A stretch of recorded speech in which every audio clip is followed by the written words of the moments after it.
Bonjour, je vais vous lire des extraits d'un livre s'intitulant Nulle part où se cacher, l'affaire Snowden, par celui qui l'a dévoilé au monde, de Glenn Greenwald. Les gouvernements du monde entier se sont livrés à d'énergétiques tentatives de convaincre leurs citoyens de tenir leur vie privée pour quantité négligeable. Une litanie de justifications désormais familières ont fini par convaincre les gens de tolérer de graves immixtions dans le domaine privé. Ces justifications sont si efficaces que quantité d'individus applaudissent les autorités qui collectent de vastes volumes de données sur ce qu'ils disent, ce qu'ils lisent, ce qu'ils achètent, ce qu'ils font et avec qui. La preuve de l'importance de la vie privée, s'il en fallait une, c'est que même ceux qui la dévalorisent, qui ont décrété qu'elle était morte et enterrée, ou que l'on pouvait s'en passer, ne croient pas un traître mot de ce qu'ils disent. Ils ont souvent déployé quantité d'efforts pour conserver la maîtrise du degré de visibilité de leurs démarches et de leurs informations. Le gouvernement américain eut lui-même recours à des mesures extrêmes pour dissimuler ses actes au regard de l'opinion publique, en érigeant un mur du secret sans cesse plus haut, derrière lequel il pouvait opérer. Comme l'avançait un rapport de la CLU en 2011, aujourd'hui, l'essentiel des affaires de notre gouvernement se conduit en secret.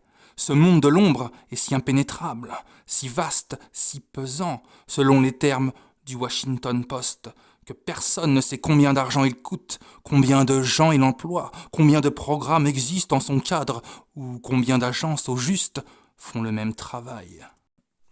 Le sujet n'est pas tant ici celui de l'hypocrisie, de ceux qui dénigrent la valeur de la vie privée, tout en veillant à activement sauvegarder la leur, bien que cela se révèle déjà en soi assez frappant. Ce que nous partageons, c'est que nous partageons tous ce désir de vie privée comme un élément essentiel et nullement secondaire de ce qui constitue notre humanité. D'instinct, nous comprenons tous que le domaine intime est celui qui nous permet d'agir, de penser, de parler, d'écrire, d'expérimenter et de choisir comment être, loin des regards et des jugements des autres. La vie privée est une composante cruciale de l'existence d'un individu libre. La formulation la plus célèbre de ce qui signifie cette vie privée et de la raison pour laquelle elle fait l'objet d'un désir aussi universel et aussi impérieux émane de la Cour suprême des États-Unis, avec l'option divergente d'un de ses juges, Louis Brandes, dans l'affaire Olmstead US. Décision de 1928. Le droit et la tranquillité est le plus complet des droits et celui auquel un peuple libre attache le plus de valeur. La valeur de la vie privée, écrivait-il, a un champ bien plus large que les libertés civiques au sens strict. C'est fondamental, ajoutait-il.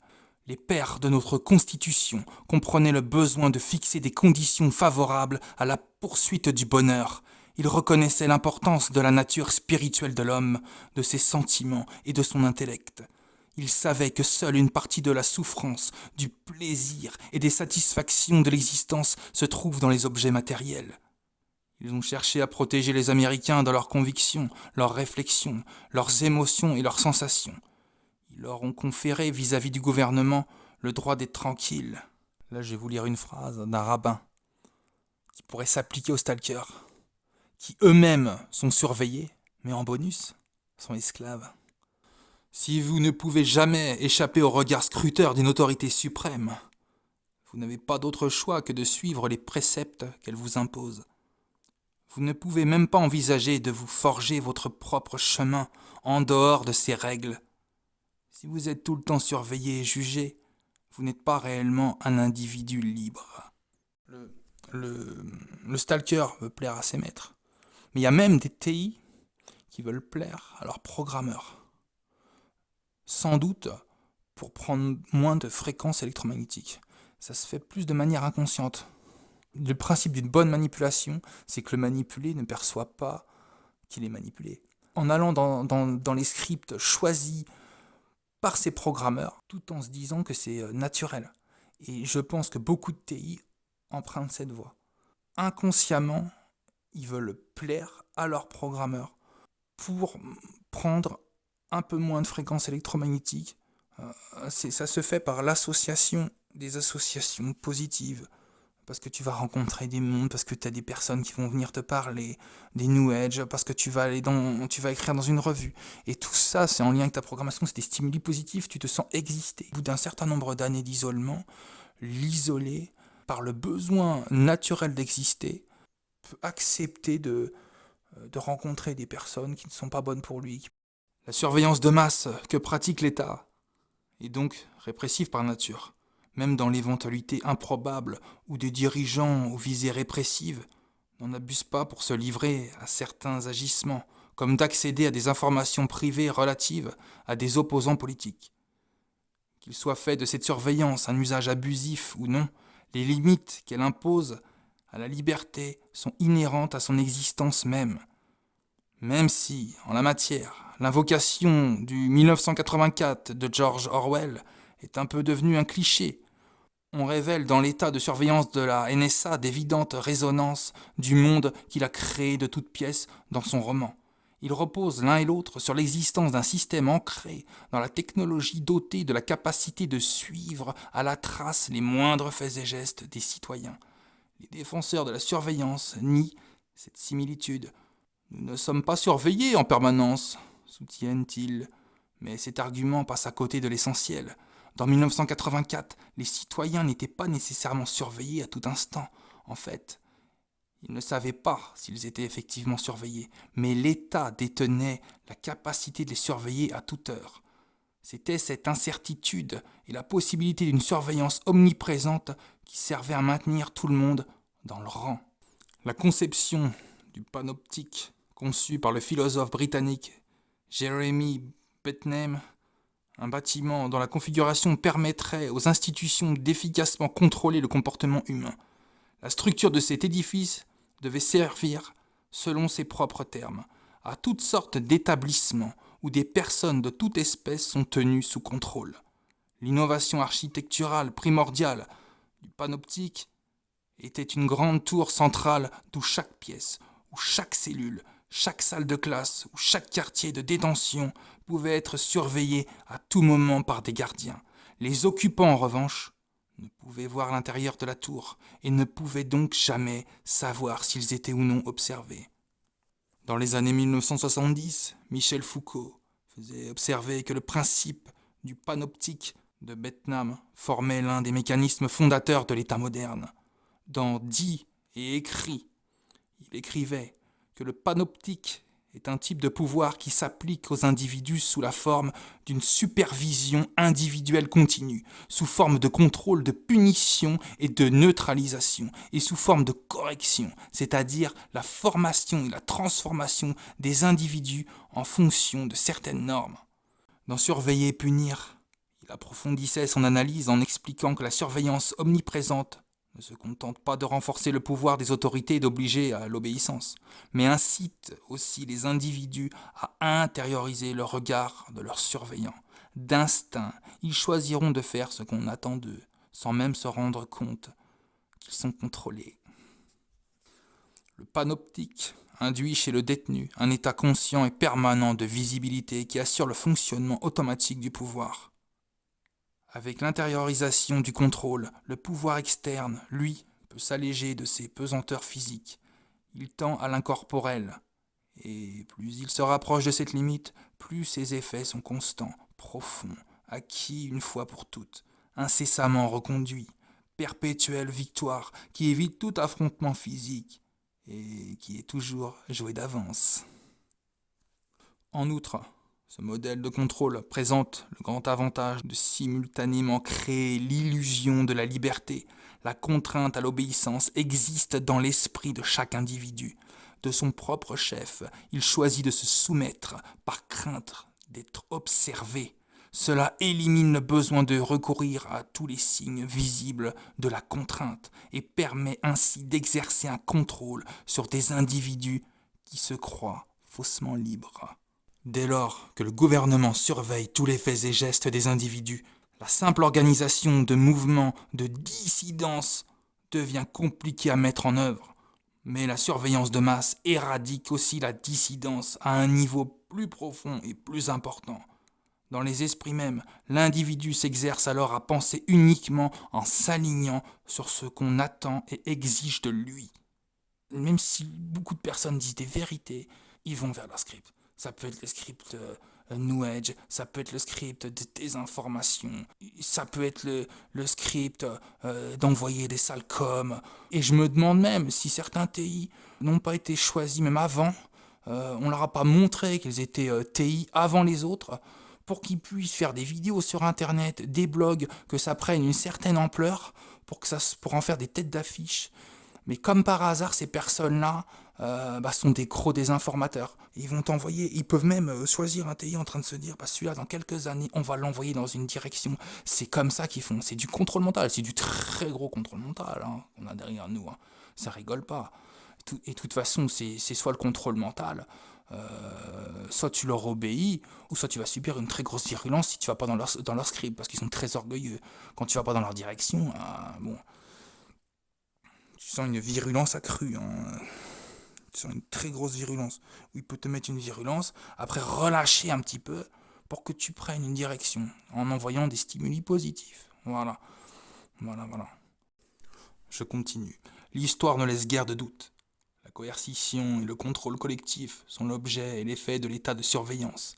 Le scénariste hollywoodien Walter Bernstein, qui, durant la période du macartisme, fut porté sur les listes noires, surveillé et contraint d'écrire sous des pseudonymes pour continuer de travailler, a décrit le processus de cette autocensure oppressante qui émane du sentiment d'être observé.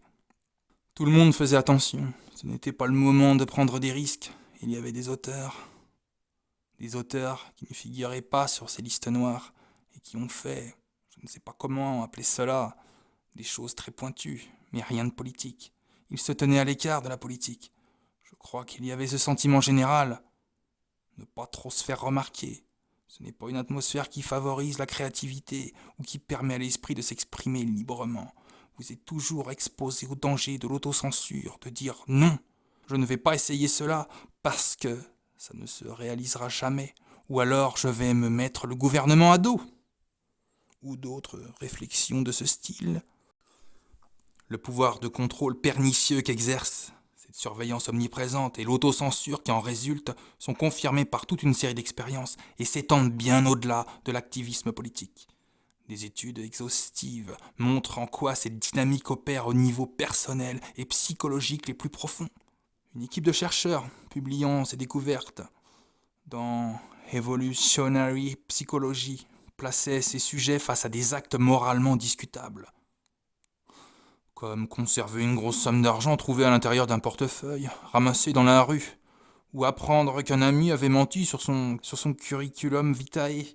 On demandait au sujet d'évaluer le degré de gravité de ses méfaits. L'étude notait que ceux à qui l'on montrait des images indicatives d'une surveillance comme une paire de grands yeux scrutateurs classaient ces actes comme plus répréhensibles que ceux à qui l'on montrait une image neutre. Les chercheurs en conclurent que la surveillance encourage ceux qui sont surveillés à affirmer leur adhésion aux normes sociales dominantes, car ils tentent ainsi d'activement préserver leur réputation. S'il repère une personne par rapport à ses pensées subversives, par rapport à son état d'esprit, et bien le fait de l'harceler, le fait de le mettre à l'écart du système, ils peuvent créer une docilité. Même si cette personne parle du harcèlement réseau. En fait, elle va se concentrer sur le harcèlement réseau, alors que sinon elle sera allée dans d'autres domaines, elle aurait parlé d'autres choses, d'autres vérités qui fâchent. Je suis harcelé, c'est injuste, mais regardez comment je suis gentil. En fait, tu vas toujours vouloir prouver. Regardez comment je suis gentil, parce que tu es toujours, on te pointe tout le temps du doigt, tu vois. On ment, on va créer des fausses réputations, donc t'es toujours en train de te défendre, quoi, tu vois. Et de dire, regardez comment je suis gentil, regardez comment je suis. Tu vas essayer de montrer comment tu es, tu vas essayer de dire, non, c'est faux ce qu'ils disent là, regardez. Et finalement, tu rentres dans une docilité. Tu rentres dans une docilité, tu fais le gentil toutou, quoi. Regardez, on est trop bon, on est super bon, la paix, l'amour, tout ça. Et finalement, tu rentres dans une docilité. T'es pas vraiment véhément vers le système. Alors que sans cet harcèlement, tu l'aurais été. Tu l'aurais été. Tu aurais proposé des vrais arguments. Tu aurais dit des choses justes sur les turpitudes du système. Alors que là, je suis gentil. Regardez comment je suis gentil. Regardez, en fait, c'est pas, c'est injuste, je suis une cible, mais regardez comment je suis gentil. Et là, ils vont t'envoyer des stimuli positifs. Il n'y a pas de problème. Et finalement, tu vas exactement dans le schéma souhaité par tes bourreaux. Voilà. Ça en devient même des programmeurs, des bourreaux, ouais, des programmeurs efficaces. Voilà, ça en devient des programmeurs efficaces.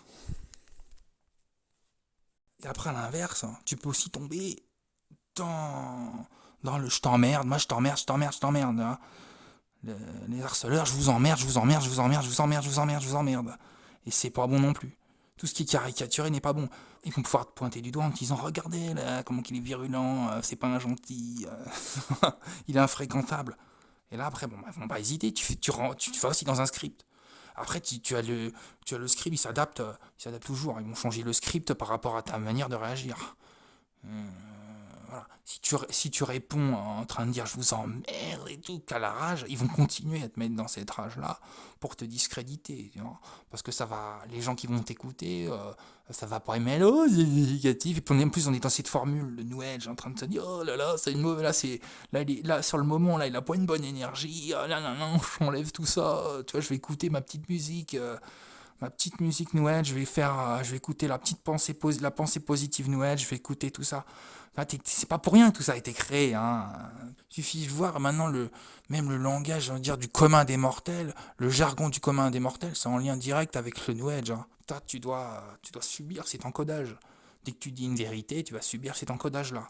Si tu dis une vérité avec un petit peu avec un ton véhément, si tu dis une vérité avec un ton véhément, donc on a peur, tu vois, après on se méfie, on n'a pas envie d'être trop véhément parce que ça fait pas bien. Sinon les gens ne vont pas être à l'écoute. Mais après, bah, c'est pareil, tu rentres vite dans le script de la docilité. Et il y a un équilibre à trouver. Il y a un équilibre, c'est toujours pareil, hein, une question d'équilibre. Toujours une question d'équilibre. Après, il y a des vérités aussi, tu vas les dire avec de la virulence, c'est normal. Quand le président Obama fit une apparition au Tonight Show en août 2013, à une question de Jay Leno au sujet des révélations sur la NSA, il répondit ceci. Nous n'avons pas de programme de surveillance intérieure. C'est ce que nous avons.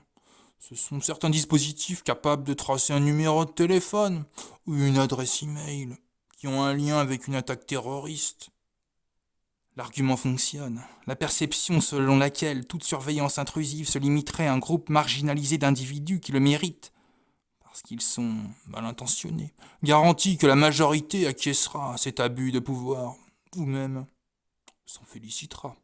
Mais adhérer à cette vision des choses, c'est se méprendre fondamentalement sur les objectifs qui animent tous les organes de pouvoir. Aux yeux de telles institutions, faire quelque chose de mal va bien au-delà des actes illégaux, des comportements violents et des complots terroristes pour englober toute dissidence digne de ce nom et toute contestation authentique. Il est dans la nature de l'autorité gouvernementale, religieuse, familiale, d'assimiler toute opposition à un méfait, ou du moins à une menace. L'histoire de ces dernières décennies regorge d'exemples de groupes et d'individus placés sous surveillance étatique en raison de leurs opinions et de leurs activités d'opposants. Martin Luther King, le mouvement des droits civils, les activistes anti-guerre du Vietnam, les écologistes, etc.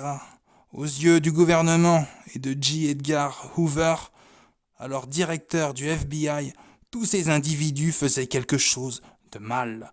En l'occurrence, ils se livraient à une activité politique qui menaçait l'ordre dominant. Personne n'a mieux compris que J. Edgar Hoover. Ce pouvoir que détient la surveillance d'écraser les opposants politiques, lui qui était confronté à un défi singulier, celui de réussir à empêcher les gens d'exercer leurs droits d'expression et de liberté d'association tels qu'ils sont édictés par le premier amendement de la Constitution des États-Unis, alors même que l'État avait interdiction d'arrêter les gens au seul motif qu'ils exprimaient des opinions minoritaires. Les années 1960 virent ainsi une longue série d'affaires remonter jusqu'à la Cour suprême et déboucher sur l'instauration des protections rigoureuses pour la liberté d'expression. Le point culminant fut atteint avec la décision unanime de la Cour dans Brandenburg, Ohio, annulant l'inculpation pénale d'un dirigeant du Ku Klux Klan qui, dans un discours, avait menacé des responsables politiques de violence. La Cour décida que les garanties du premier amendement étaient si puissantes que les protections constitutionnelles de la liberté d'expression et de la liberté de la presse ne permettent pas à l'État d'interdire ou de proscrire un plaidoyer en faveur de l'usage de la force. Au vu de ces garanties, Hoover mit en place un système destiné en amont à empêcher toute opposition de se développer, l'existence du programme de contre-renseignement intérieur du FBI, COINTELPRO.